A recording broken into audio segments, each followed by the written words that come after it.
Good afternoon, everybody. It is Malachi Battle, and I'm excited to be here again for episode 8 of WealthWise Live. Today, I'm here with Malia Gudenkauf, and I'll give her the floor to introduce herself. Perfect. Thank you. I'm excited to be here. As Malachi said, my name is Malia Gudenkauf. I'm based in the Cedar Rapids, Iowa area, and I'm a financial educator. So my mission is really to teach personal finance in a way that is relatable, fun, easy to understand, easy to implement, all of the things. As I'll get into a little bit more, realized no one was coming to save me when it came to financial education. So I started self-educating, which turned into a business, which I now have today, and we'll cover all of that. So thanks for having me. Absolutely. And yes, we will cover that. And so when we were talking about this episode, we figured we would talk about what building wealth in your 20s looks like. That's so important. I see so many videos. They're always like, time is on your side when you're young, not when you're older. So you do what you can while you're young to build that wealth. And so, as she mentioned, she is an entrepreneur.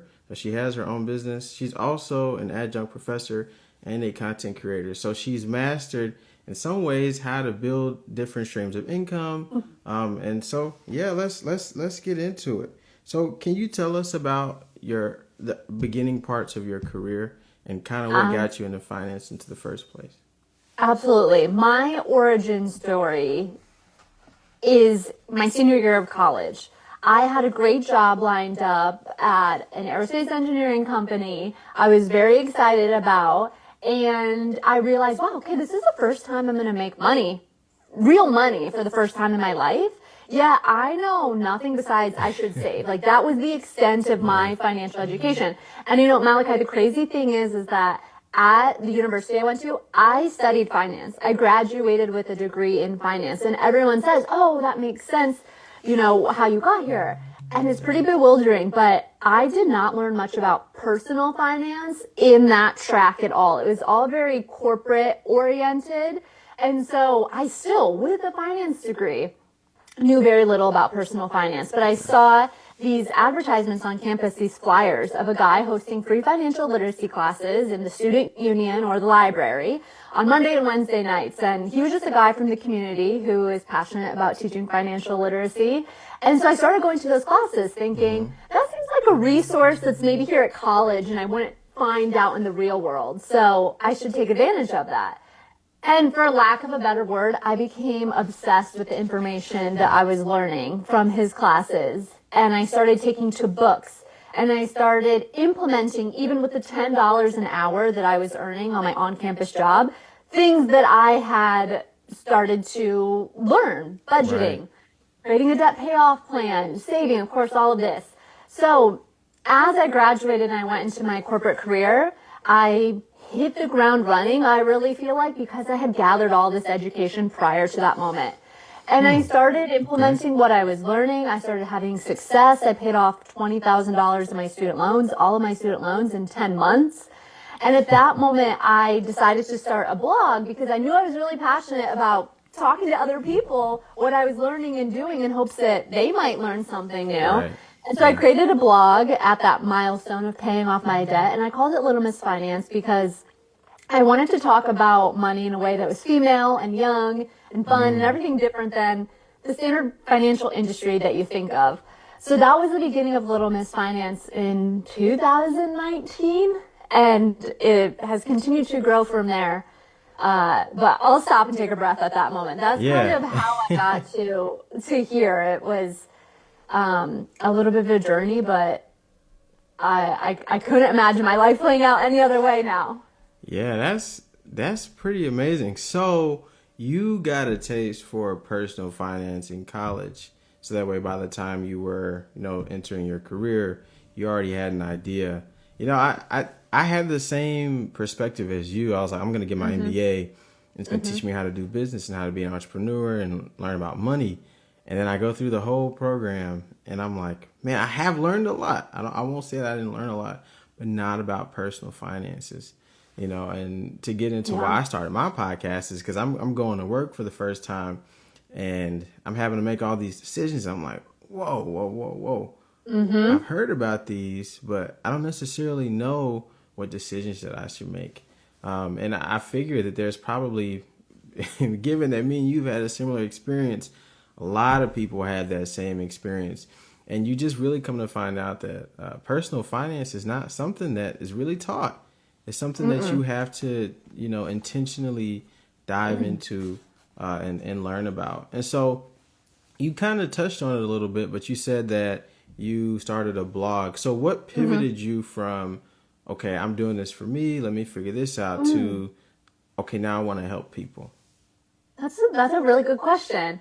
I don't think anyone's ever asked me that question either, but I think the fact that I recognized how powerful this information was, and to your point, we don't necessarily learn it in school. We don't talk about it at home all that much. Some people might, but the vast majority does not. We don't discuss it in the workplace. We don't talk about it with our friends. In fact, we're told that it's rude or disrespectful or not right to talk about, which is so backwards. And so I realized how powerful it all could be, that I just naturally, from day one, even before I started this blog, I would be emailing my mom and my sisters and being like, did you know? And hit them with a fun fact about credit or something. And so I just had this natural desire to share what I was learning. And it's funny because I feel like it all makes sense as I look back on my life. I had a schoolroom growing up. One year for Christmas, I wanted an overhead projector. And if the younger generations have never seen an overhead before, technology took over the classrooms. The overhead is what we put a transparent sheet on and it would display on the wall. And I loved playing teacher. So I've always had this part of me that loves teaching. And so I think I found the perfect storm of something that I felt really passionate about. I knew everyone could use more of it. I saw a gap. We weren't really talking about it unless in a very formal, get a financial advisor way. Right. And I loved to teach. And so a few years after putting into practice, I was like, okay, you know what? I'm going to, instead of emailing my mom and my sisters or talking to my friends, I'm going to create a blog, a little bit more formal approach to put my knowledge out there, share my story, and hopefully anyone who wants to come read can. And if one person finds it and learns something new, then that will be a win for me. Right. Yeah, that's absolutely awesome. It is important, I think, to share with others and solve problems. And I think that's what entrepreneurs do. Right. I had some business ideas and I was talking to one of my professors from college. I just wanted her input on it. And she was saying that the best ideas come from people that are trying to solve problems. Right. So you tend to naturally be trying to solve that problem for yourself, and you realize how valuable that is. And so you are able to share and spread that information with other people. So I think that's pretty cool. It fits very well with your personality. You're looking into it. You're like, hey, this is great. Let me tell my mom. Let me tell my sister. And then you become really successful with it. You pay off all that money in 10 months. You're like, somebody can learn from this. Let me go to somebody I'm like, it's working. else. Yeah. It's working. Whatever I'm learning, it's working. So let me share more. Yeah, that's great. That's really great. So to go back a little bit, you also said that you were working for a big aerospace company. And I looked at, I did a little snooping into your background, and we've talked to as well. And you ended up working for them for quite some time, and then you transitioned to being a full-time entrepreneur. And please correct me if I'm wrong. What was that transition like? How did that journey unfold? When did you realize, hey, I think I want to leave the corporate world and do something for myself?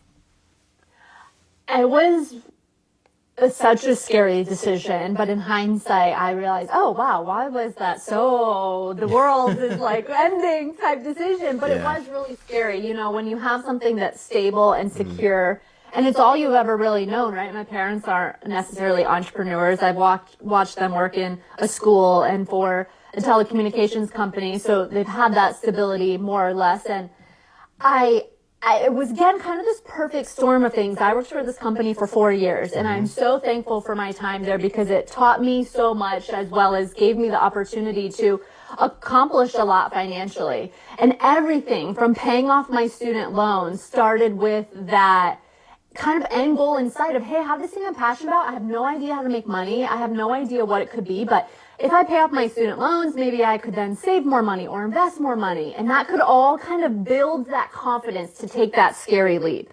So that's just a lesson learned with financial goal setting, is to understand like the real why of what you're doing, not just debt is bad or I don't want to pay the interest. I had Right. this clear vision of how that would play out. And so after 4 years at that job, and 3 of them I was doing Little Miss Finance on the blog, starting to coach people one-on-one before or after work.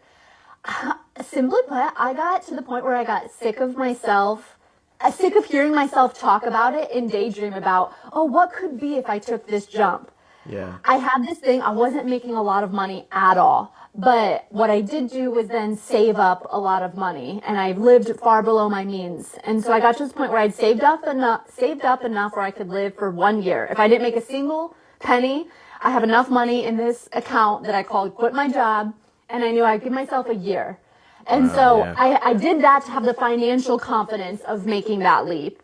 And then I pulled the Band-Aid off. And it's funny because it was such a big thing to me, but my whole team was so supportive, and life was going to move on for everyone. The company wasn't going to like fall to the ground. Yeah. And so I was really thankful to have their support and really a little bit of a security blanket, because they had told me, we wish you the best. We hope it works. If it doesn't, you're always welcome back here, because I had left on a really high note and I had given them ample time. And that was really important to me, to take care of those relationships too. So I had saved enough money, which gave me the financial confidence. And then I just took the jump. I was never going to feel ready. And that's the thing for everyone in most big decisions in life. You are Yeah. never going to feel ready, because ready usually isn't a feeling. It's more of just a decision or an action that you take. Yeah. So that was that pivotal moment in 2022. And now here we are 3 years later of doing Little Miss Finance full time. That's amazing. That's amazing. I commend you for that. Thanks. I've heard a quote. It is that courage is not doing something in the absence of fear. Courage is doing something while you still feel that fear. So it's great that you ended up, doing that and having the courage to step out and create what you did.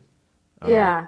Yeah. Yeah. Thanks. So to dive a little bit deeper, so you step away, I'm sure that, you had to fine tune your income streams and different things like Yeah. that.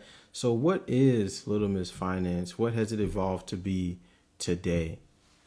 It's definitely evolved, and it's challenging. I mean, I genuinely enjoy my life, but don't get me wrong, there have been a lot of challenges, especially building my income as a solopreneur. I came from a very high achieving corporate world, Yeah. and it was a big drop when I jumped. So that was really hard for me. But today it's grown into a speaking business, which is the heart of what I really love, is partnering with business and organizations and speaking to their employees about financial literacy, financial well-being, as well as one-on-one coaching with individuals. So that's the way that I really educate in the Little Miss Finance world, is as a speaker and as a one-on-one coach.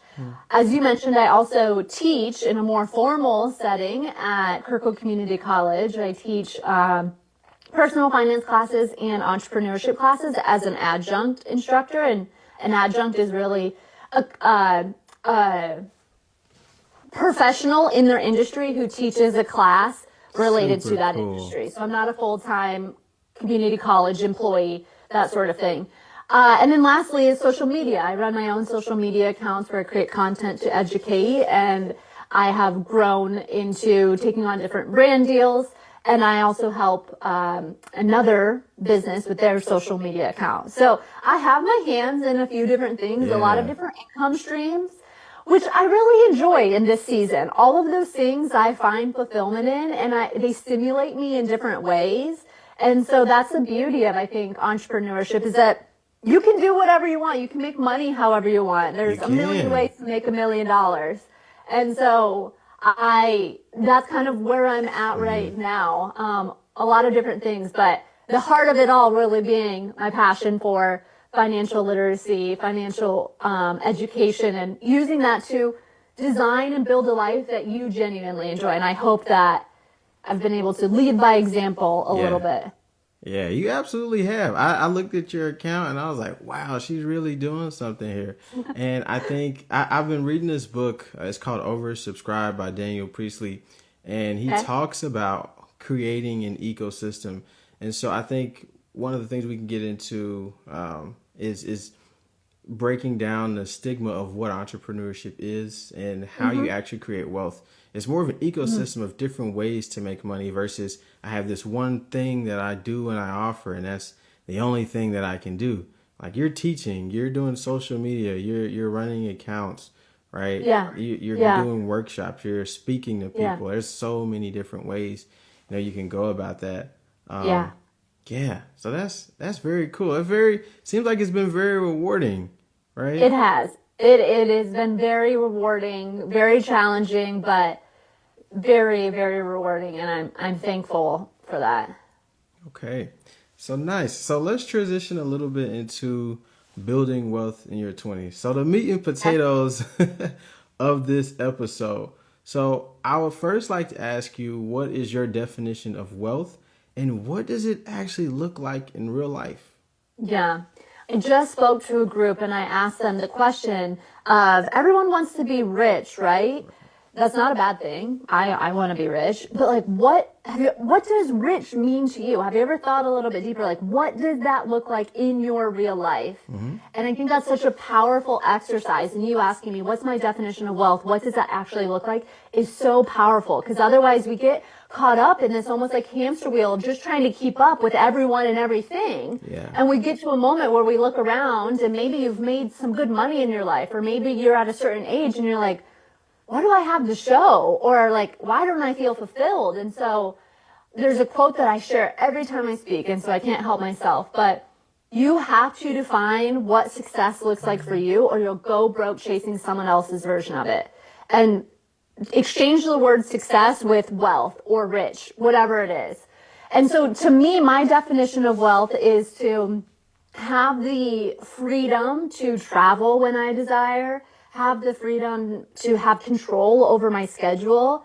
It plays out in real life, like being able to go babysit my niece and my nephew when they're homesick from daycare on a Tuesday at 11 a.m. because my sister needs some help and I don't have to stress about asking my boss or missing a meeting. I have control over that. It's about being able to go to coffee with a friend and being like, I got it, and not stress out over $8 or having them Venmo me back or for dinner. Like that's the way that my definition of wealth plays out in real life. And so it really stems around family, around travel, and around, pursuing work that I'm passionate about. I think the final piece of that is I've been able to now do work for less money some of the time, but it's okay. It works. I'm fulfilled, all because of my financial foundations. And so that's huge. And of course, I want to make more money. I want to make a lot of money. And I think that's okay to say, and that's okay for you to want to, but I have the opportunity to say yes to those things in my wealthy life. So a few different things there, but such a powerful question that I think everyone really needs to spend some time reflecting on. Yeah, they do. They do. One of the first episodes I have, we talk about conscious spending and how most people who don't know about financial literacy, we just spend, we go buy this, we go buy that based off of how we feel, maybe how much money we think that we have. And then as time goes on, we look back and that money may have been needed for something else that's a bit more important. And so you have to be very intentional with how you spend, but you also need to know what you're saving up for. One of the things that I did was make a conscious spending plan. So I identified, it took me a while to make, I won't lie, maybe like 2 or 3 months. It took me that amount of time to identify, okay, Malachi, what is actually important to me? If somebody asks me, do I want to go on a trip with them to Japan? Maybe back in the day, I'd be like, yeah, let's go. And that's still exciting to me. But right now, there's some other things that are more important to me. And so I think that it is incredibly important to define what wealth is. And I would say my idea of wealth is very similar to yours. I want the freedom to be able to travel. I want the freedom to be able to support my family if it's needed. I want the freedom to be able to, on a random Monday or Tuesday, go out to a boat and hang out, because I don't have to spend 8 hours at work. That's the kind of freedom and wealth that I want. And so I guess once someone is able to identify that, what's their next step? How do they start to work toward that goal? Yeah, the conscious spending is such a good exercise too, because that is the beauty of personal finance, is that it's personal. And society likes to tell us a lot of times, like, what's the right thing to spend your money on and what's not the right thing. But there is no right or wrong answer. It's what's of value to you. And so it's important that you recognize that. Otherwise, again, you just end up in that hamster wheel. And so I think all of that, for me, when it comes to finance, the foundational piece is a budget. And I know the B word makes a lot of people cringe, but it to me is more about having the permission to spend your money as you desire, as opposed to being restrictive or full of scarcity or full of like no. And I think we associate it with all those negative things. And so whatever you want to do with your money plays out in your budget. You want to save, you want to pay off debt, you want to invest. You want to know what's realistic? How much can I do? How long is this going to take me? Your budget answers all of those questions. And so to me, the next step and the first step that I've taken, and the habit that's probably been with me the longest as far as a financial habit, has been budgeting. That's recognizing what money's coming in, what's going out, and it's giving all of that money a job. For my bills, my expenses, what I want to save, what I want to invest, what I want to pay off for debt. It's like the answer key to me. And of course, like, it varies over time. It's never perfect. That's not the point. But the more that I can have awareness as to what's going on with my money, the more control it gives me.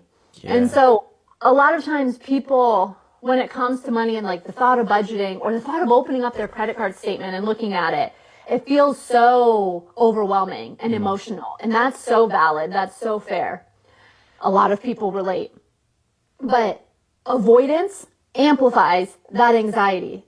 So if you're in that state, continuing to not take care of it, not look at it, not do anything with it, is just going to continue to amplify this anxious feeling that you have around money. A budget is a place to like bring everything together, your goals, give yourself permission to spend on the things you want, and just kind of like root you in a way. Yeah, you're right. We're aligned. So I plug for the WealthWise Weekly. I set up an email list for everybody in the WealthWise community. And today the tip of the week was get more granular with your finances. I think as you say that, I'm able to see that what you're saying is true because I've been able to better identify my budget. The first time I did it, I got a general idea of what I needed to do, but I didn't go in detail like I needed to because in reality, it's a lot of work. The first time you do it, it's going to take some time for you to figure that out. So I did it, and then 3 months go by, I'm like, it just doesn't feel good, and I'm like, I got to change something else. So I changed it again, and this time it was better, but it still was like not ideal. I was still messing certain transactions up. Having to pull from different accounts. I had the money, it just wasn't allocated properly.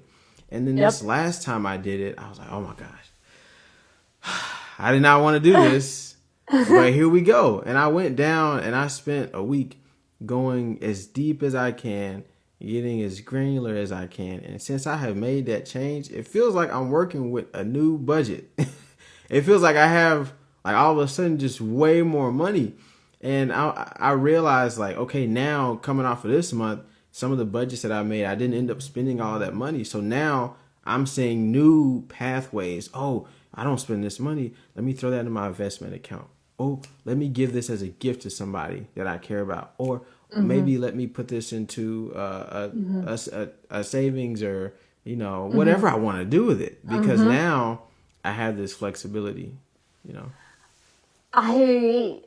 So many things just popped into my head with you saying that. So many like lessons that I wanted to highlight. And so let me just say a couple quick. Like, learning to budget is not like an innate skill that we're born with. So give yourself grace as you go. As you said, you tried several months to figure out what was going to work for you. And that's the thing. You can't shove yourself into a box. I have a budget template that I do sell to people. But I'm even candid in the fact of, if you don't like this, if this doesn't work for you, don't keep trying to like shove yourself into this template.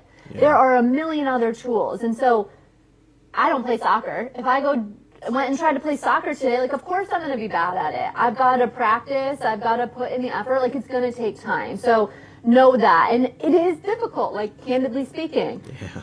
I tell people, you know what else is difficult? Not fun? Is being in the same financial situation that you're not happy with a year from now. Yeah. Or a month from now. Like that also sucks sometimes. Yes, it does. So, like, give yourself grace as you go. You go through a few different things till you figure out what works for you. I did see someone ask on the Instagram Live a question about budgeting that maybe we could take a look at. Yeah, sure. I think this is a really good one. So someone said, when it comes to budgeting, do you have to stop spending money on what you want while you build? And then when you've got everything saved, are you able to start spending again? How does that work? And that's an amazing question. And that's where a lot of people have the resistance towards budgeting in the first place, because they don't want to put their life on hold and then give everything they've got to a financial goal and not enjoy themselves along the way. And I think there can be a balance, because maybe that works for you, right? Maybe you do stop spending on everything in order to achieve this financial goal. I just don't think that's sustainable in the long run. Maybe that works for a month, maybe it works for a couple months, but you're going to get to a point where you're going to be like, dang, this sucks, YOLO, scrap it all, back to the way we're living. Yeah. Right? Like that, it's like going on a crash diet. It's like, sure, maybe you lose a pound or two the first month, and then you realize this is not sustainable, and you're right back where you started. So I am about trying to find this balance. And in this case, it goes back to the conscious spending too, like you were talking about, Malachi. So of where all my money's going, here's like a very layman's term, hopefully practical exercise of where all my money's going. And you might need to go back and pull your credit card statement from last month, September 1st to September 30th, highlight your transactions, sum them up in a bucket so you can see all your buckets. Groceries, gas, maybe golfing is its own bucket, childcare, like whatever, those buckets are going to be unique to you. I want you then to decide, excuse me, what like are those top buckets of value to me? Like put a 1 to 10 happiness ranking on them. Like how much fulfillment, joy, like long-term satisfaction do I get when I spend my money here? And so then you'll start to recognize like what's at the top of my values list and what falls more towards the bottom. In your budget then, when you're trying to work on financial goals, recognize what was at the top of my list. And I always use this example of like, maybe you love to buy books. And so you love to walk into Barnes & Noble and buy a couple books every month. If that is at the top of your list, then in your budget, I want you to create a bucket that says books, and I want you to put $40 in it that month. But I want you to recognize those areas, maybe like dining out. You're like, oh, yeah, I do love to cook, blah, blah, blah. So maybe that's where then you focus on cutting back. You've got to give yourself permission to still spend, even if it's a small amount, even if it's 20, 25, 30, 40 bucks a month on the things you know that you love, because that's what's going to like keep you going. But you have to be really, really intentional with that. I think when you have to make room for it, even in a small amount, otherwise, like truth be told, you're not going to enjoy life as much. It's not going to be as motivating or fun. So make room for a little bit along the way, but it's got to be really intentional as to what that is for you. And then intentional as to what are the areas that I don't feel that way, and that's where I can cut back. Yeah. Does that make sense? Yeah, that's great. Yeah, that makes a lot of sense to me. I think that when you can do that, you're also less stressed, right? Because you've allocated your finances in a way where you're taking care of your life's expenses, and now you have this extra income, you know, and whether it's a little bit or a lot, you do have it, and you're able to be more intentional. And even if it's not a lot that you're allocating, then that's still good. And that's the thing. It's probably not going to be hundreds of dollars across the board with different things you want to spend your money on, but even just a little bit gives you that permission, and then allows you to go spend that money without had this whole self-talk track of, oh my God, you shouldn't be spending this. You have credit card debt to pay off. You're so bad with money, but here we are. Like, it gives you permission. I think that's one of the most beautiful parts too of budgeting is like when I make room for it, I then can go spend money on it and like not think twice about it. Right. And so that's the permission slip that I'm after. And again, it might be that small amount for now, but that's what is going to, you know, allow for the sustainability of budgeting to continue on. Yes, and that system grows with you. Like, Absolutely. I have seen where I have much less stress. So as I have worked on fulfilling my budget properly, I have much less stress when I go buy something. In fact, I don't even really think about it at all because I know that I have my money going to the right places. I'm still Yeah. building wealth. I'm still investing. I'm still paying my bills, and I have this money that's meant Yep. for this specific thing. So Yep. I'm not stressed out about what's actually happening, you know. Yeah. Yeah. Yeah. Yeah. So I would like to say, I would like to also ask, how important does self-education play into that process? So you figured out what you want for wealth, you're working on that budget, and now you need to learn more, right? Yeah. Education is so important. And I will caveat that with like, maybe more important than the education is then the action that you take. So don't become so concerned with reading every single book out there and overwhelming yourself with all this knowledge and then doing nothing with it. Putting things into action and like living out life in that way and learning from that is going to be an incredible form of education as well. But here's the thing about personal finance. If you didn't grow up talking about it in your home, if you didn't talk about it in school, if you don't talk about it with your friends, and most people in the world can relate to that, no matter their age, no matter their income level, no matter their socioeconomic status, like most people are wondering these things about money. Like self-education, you've got to do it. And I always talk about books because that's what I took to. And I know some people might be like, oh, I'm not much of a reader. There are podcasts. There are YouTube, or there is YouTube. There is social media. You always have to be careful what you consume. But there are so many outlets of education. And the mind-blowing thing about personal finance is that everything you need to know, you can find and you can learn for free in all of these educational resources. So, of course, sometimes you might hire a professional to help you get there a little bit quicker, but everything is out there. And so you have to find the tools that you best kind of learn from and continue to educate yourself along the way.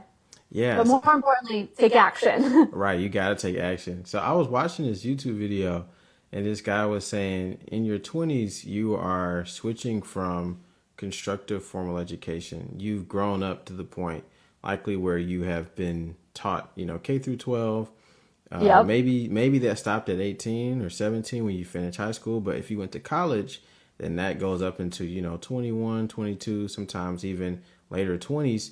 And so until you finish that, everything has been constructed for you in terms of what you learn. You're always going to a class, you got assignments, you got homework, but then you get out here and it's all up to you to learn. And I think that one of the most important things for people who really want to learn financial literacy is really to learn how to self-learn and then go apply that information. Yes, 100%. Yeah. 100%. So let's say you've learned, you're reading, and now it's time to take action. How do you stay consistent, right? How do you not burden yourself, and realistically pace yourself to get to where you want to be? I think it's, a lot of times you have a mountain of goals that you want to accomplish. Paying off debt, saving, investing, increasing my income, right? Everyone feels so overwhelmed. Where do I even start? And how do I have that consistency? And how do I not burn out? And how do I still enjoy my life while I'm trying to meet these goals? Like we've talked about some of that already. Right. I think just narrowing things down and focusing sometimes on even just one thing at a time. You do not have to figure it out or accomplish it all right now. And so taking life and finances in these mini spurts allows you to narrow your efforts, reduce your overwhelm, and clear your focus. And so to that I say, brain dump all the goals you have, but then let's start with one. And I'm talking even more specific with maybe paying off debt. Well, maybe you have 7 different debts between student loans, some credit cards, a personal loan, a car loan. I want you to be even more specific. Which loan first?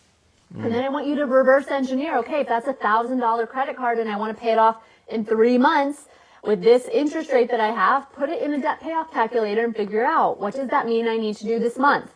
Yeah. What does that, if I get 2 paychecks a month, what does that mean I need to do every paycheck? Like, I bring it down to a bite-sized piece to what needs to happen like today or this paycheck. A lot of times is really easy to understand.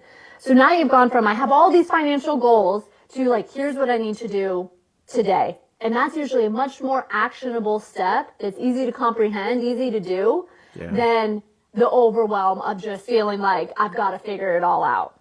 Yeah, that is true. That's true. You gotta get granular in terms of what you're trying to do.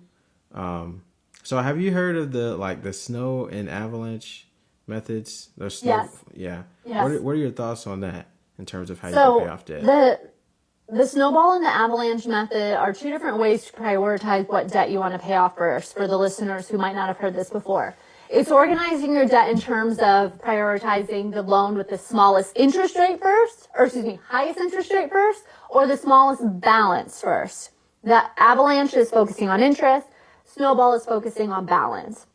So it's just a way to help guide you as to where to start. I think that those tools can be powerful because it gives you that guidance to say, start here, focus here. It gives you like the permission too, to be like, just focus on this one thing, extra money towards paying off debt on that one thing. And I did do an approach like that when paying off my student loans. I definitely focused on one loan at a time. I mean, you still have to make your minimum payments on everything, but any extra money, I just put towards one. And then when that was crossed off my list, I rolled all of that money to the next one.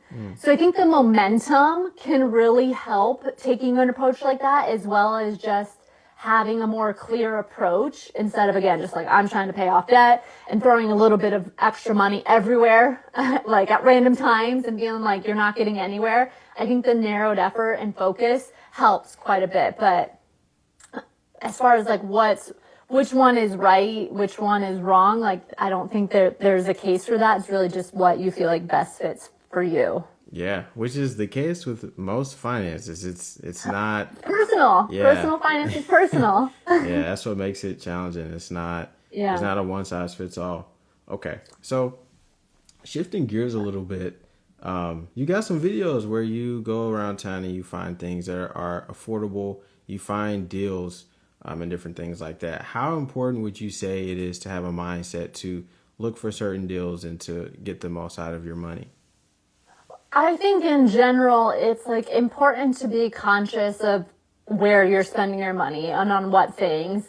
But one of the key messages I try to share with a lot of people is you got to be careful that you're not giving too much time and energy to chasing down the like small cent savings. Yes, the small things add up, but it's not going to move the needle so much. And so a lot of times when I'm like working on a budget with someone and they're trying to pay off debt and we're combing through, can we cut back anywhere? I'm not so much focused on the $8 a month Hulu subscription as I am, let's say their car loan or their house, their rent. Like, if we could find an opportunity to cut your rent in half because maybe you have a roommate or you rent out a room in a house you own or you Airbnb or something, like now we're talking about hundreds of dollars with that one decision versus $8. And so again, don't get me wrong, the small things add up, but I think keeping your focus on the big three expenses, housing, transportation, food, is what's going to allow you to move the needle so much more. As well as so often when it comes to budgeting or achieving our goals, we think about where can we cut back, right? How can I spend less so that I can save more? The other side of the coin is earning more money too, right? You can only go so far with cutting back your expenses. So how can I also earn more to further those goals? And so that's such an important piece to remember as well. Someone said in another question on the Instagram was, are most people stuck first with mindset, math, or environment? And I think it's so important to recognize throughout all of this that your mindset and your environment, which are kind of are paired together, the way that you grew up, the things that you saw in your house, whether you had money or you didn't, the way you heard people talk, whether they talked about money or they didn't, like all of that is deeply rooted in the way you make decisions today and the way you think, feel, and act with money today. And so the math is the easy part to me. But a lot of times that's where we want to start with like, okay, how can I cut back? How can I find more deals? But you got to recognize like the mindset that has brought you where you are today. And maybe you need to unlearn and relearn some things. spending time on that emotional side of money is so incredibly important. Yes, it is. So that actually was going to lead me into another question along the same lines. How can young adults in their 20s reframe saving money as something being enjoyable versus restrictive? Yeah. Well, I think it's first just remembering like this is like you versus you. Saving money is for your future self, for your Yeah. future opportunities. And there's always an opportunity cost to every decision that you make. So when you make a decision, that's typically something else is not happening because of it. And so just recognizing, what opportunities do you want to create yourself for the future? And like visualizing, getting specific about that stuff is so important. And knowing that it's not forever away. I think a lot of times we think too, oh, what's the point? Who knows if I even will be around in 40 years or I'll be able to retire. It's like, well, like in my case, the paying off my student loans, that was like a couple years later, I was able to quit my job and pursue entrepreneurship because of that. So like that was my future self within 3 years. And so I think just recognizing the opportunity cost of this decisions you're making is so important, and recognizing like this is still money for you to spend that you're saving. We're still going to spend it, honey. Just like maybe a little bit down the line on something that we like really truly enjoy. Yeah. So I don't know, kind of just remembering that as well. Yeah, I look at saving and investing as like the antidote for debt, right? Like your debt, you're paying it off, you have an interest rate, and you pay that off each month. Your investments, contributing each month, and you also have an interest rate, but it's growing, right? It's going up. And so I look at that and I'm like, hey, I mean, I could get these shoes right now, but as I continue to grow in my portfolios and invest, I could buy like 30 shoes, later down the line. Now, there is a balance, right, between, okay, am I going to enjoy life now or later? Yep. And I think that's where that's why you should end up getting more granular. Because the more granular you can get, the more like maybe $10, $15 you can push another way because you don't actually need it in another portion. One of the things that I ended up changing was like one of my accounts had like a lot of buffer money that wasn't necessarily needed. But I didn't know if I could spend it or not because I didn't get like detailed enough. And then I got granular and I was like, oh, I don't even need this amount of money here. I can put it, somewhere else. And so I think after a while, once you start to realize what building wealth looks like, the type of mindset that you should have, it gets exciting because you're like, okay, I've got these accounts. They're all growing. My structure is growing. Right. And then when you get more money, now you have a better idea of what you could realistically do.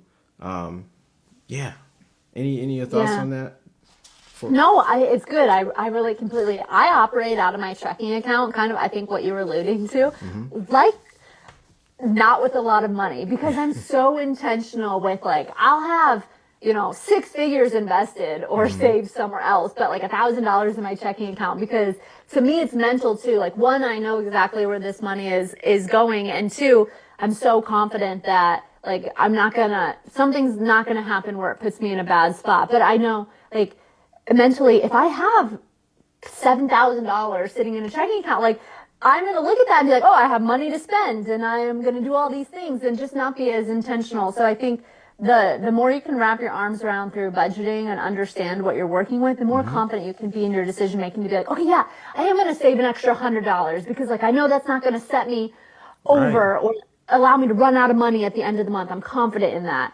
Yeah. So that just awareness piece brings so much control wherever you're at in your financial journey, whether you're making $40,000 or $140,000. Like you've got to have awareness as to what's going on so that you can feel in control of what you've got. And there is no amount of money that is going to solve your financial issues. I think a lot of times people think that the answer is to make more money.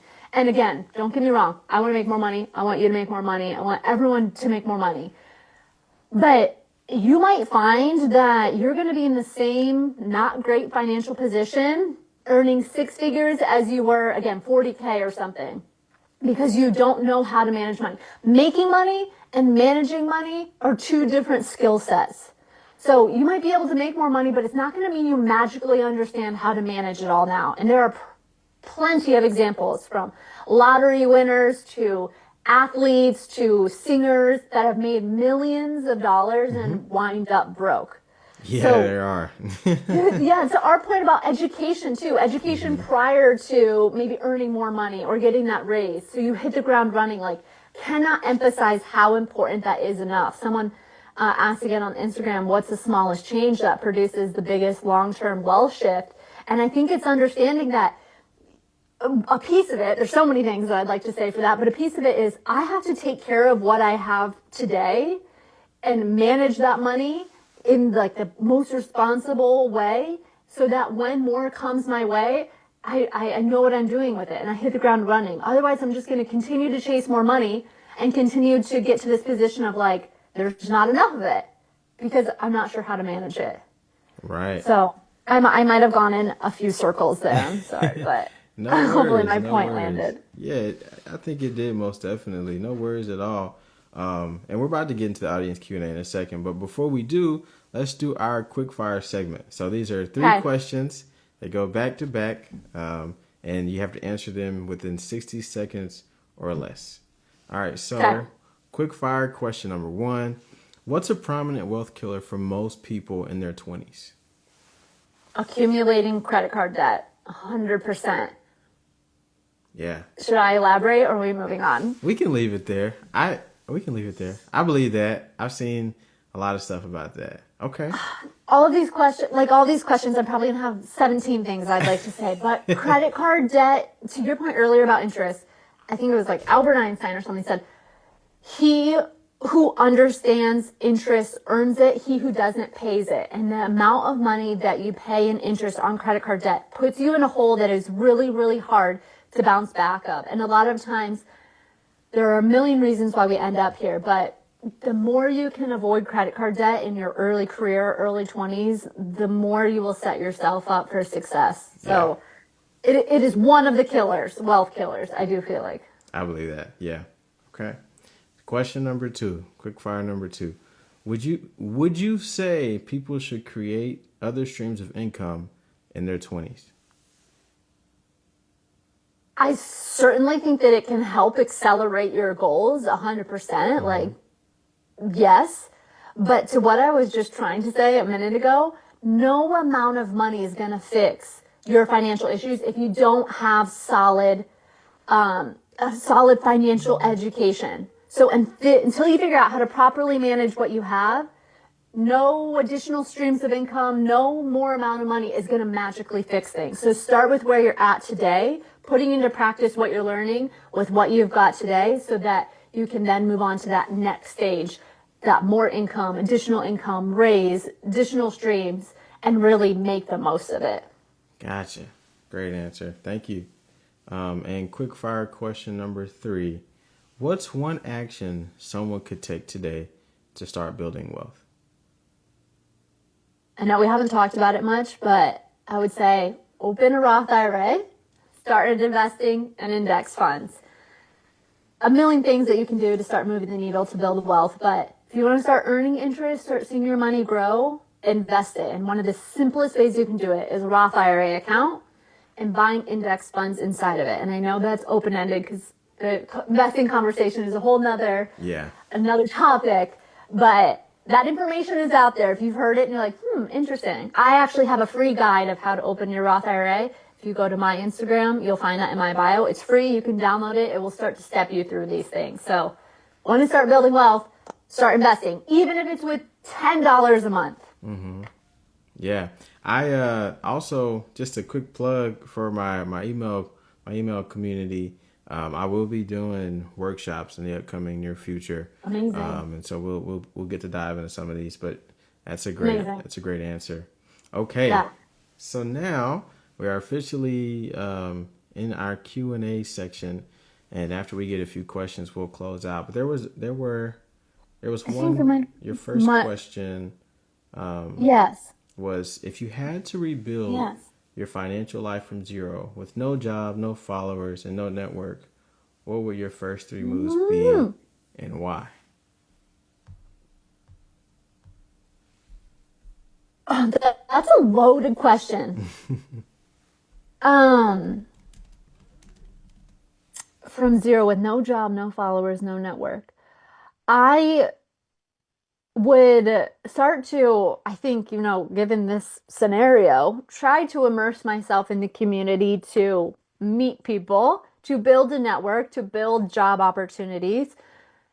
Unfortunately and fortunately, like so much now is it's who you know versus what you know. Both are important, but having people that can help open the doors for you is surely really beneficial.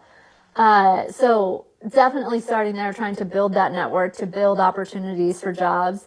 But beyond that, it's taking care of those first $10 you make, $100, $1,000 you make, implementing a budget, feeling in control of what's coming in and what you want to do with it as far as your expenses, and trying, as your income continues to increase, building that gap between your income and your expenses so that you have that difference that you could save or invest or start to pay down debt. So trying to manage that lifestyle creep a little bit. As you earn more, it's natural to want to spend more, and you should enjoy some of the comforts and luxuries in life, but continuing to build that gap between your income and expenses so that you can save and invest that difference.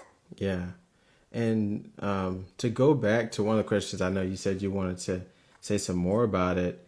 You said it was what is the smallest change that produces the biggest long-term wealth shift? You want to elaborate on that a little bit more?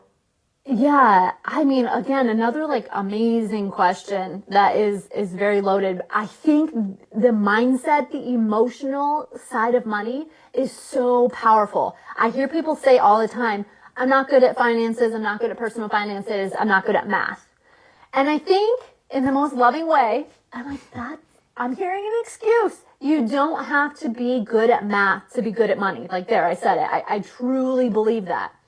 Your childhood experiences, your environment, all of that is deeply rooted in your behaviors and the way you think, feel, and act with money today, whether you realize it or not. And you probably don't. It lives in our subconscious brain and our belief systems.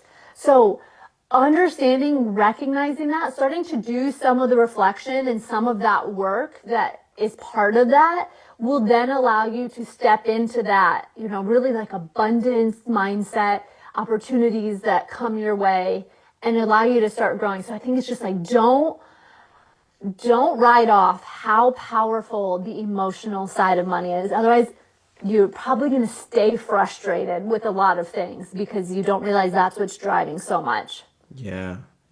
What would you say, Malachi? Do you have something that comes to mind to smallest change that could produce the biggest long-term wealth shift? Conscious spending. Figuring out what is important to you, and because once you know that, you can close your eyes to everything else. Yes. And that might offend some people. They're like, well, you used to do this, and you're like, well, I don't want to really do that anymore. You're allowed to change your mind. Yeah, there might be other financial commitments that people expect you to keep making, but it's no longer 100%. Part of your plan because you're intentionally deciding, okay, this is what I'm going to do.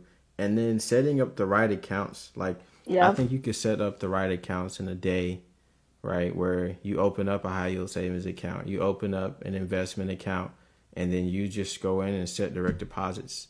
It could be like $5 to $10 today, but as you go back and you do more research, you can improve that number, increase that. So I think that's what I would say. That last piece was so good. And I think, again, a lot of people don't give enough credit is to setting up your systems, even if it's with $5, $10 today. Because now you've done the hard part. You've opened up the accounts. You've set up the automatic contribution. You've invested your $5. And so now when you get the raise, when you increase your income, all you do is log in and say, bump that $5 to $50. Yeah. You don't have to start from square one of, okay, now I got to open the account and now I got to link it up. Like, do these things no matter where you're at today. If it's with $5, I cannot stress how important that is. And also, you're flexing that muscle. And you're like, yeah, I'm an investor. I'm a saver. Again, even if it's with $5.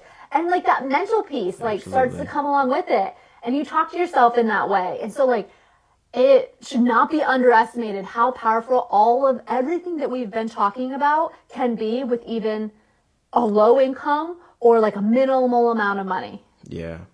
Yeah. And so going into our last question before we go into your WealthWise tips, we have our last one. It says, how do you reconcile building wealth with maintaining contentment?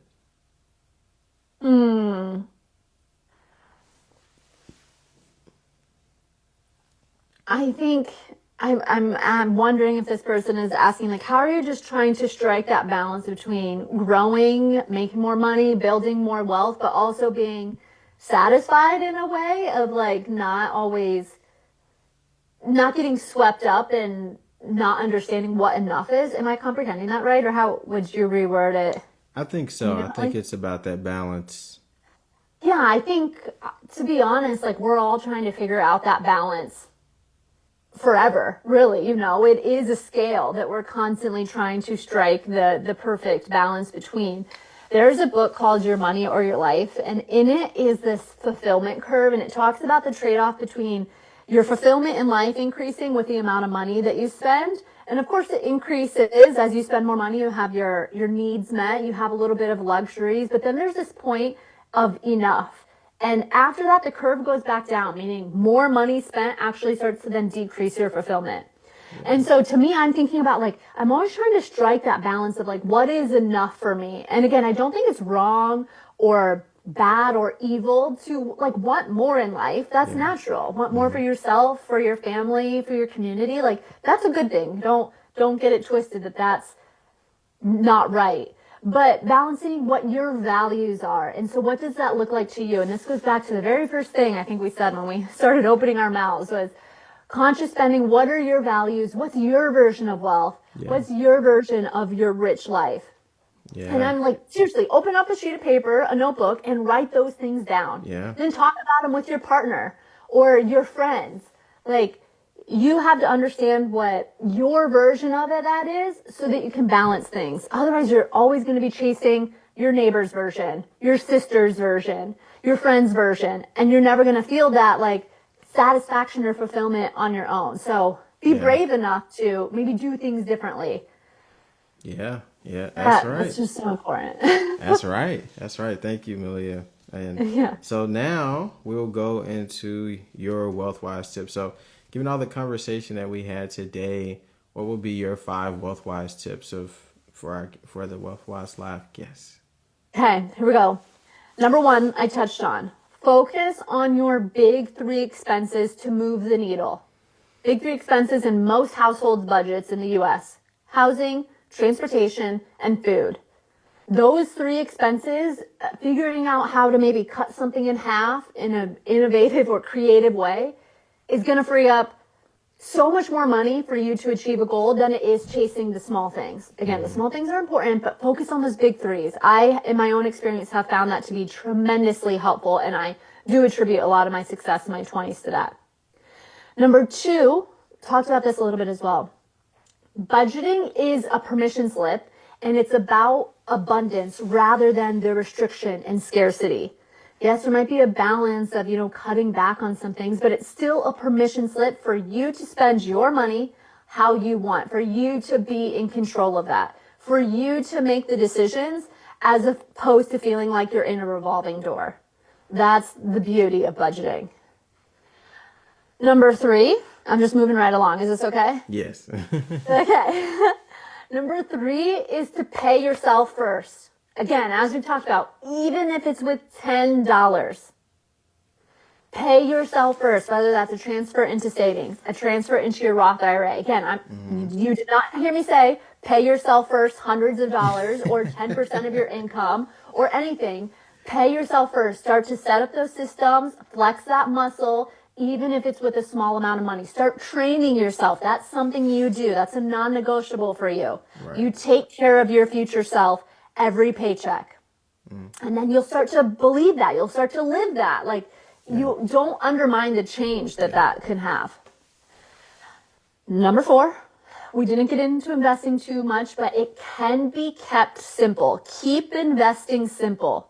You can buy and hold index funds inside a Roth IRA, and you can ignore the rest of the noise out there. Yeah. And you can be on the path to success of investing with those simple things. Open a Roth IRA, invest in index funds, and repeat.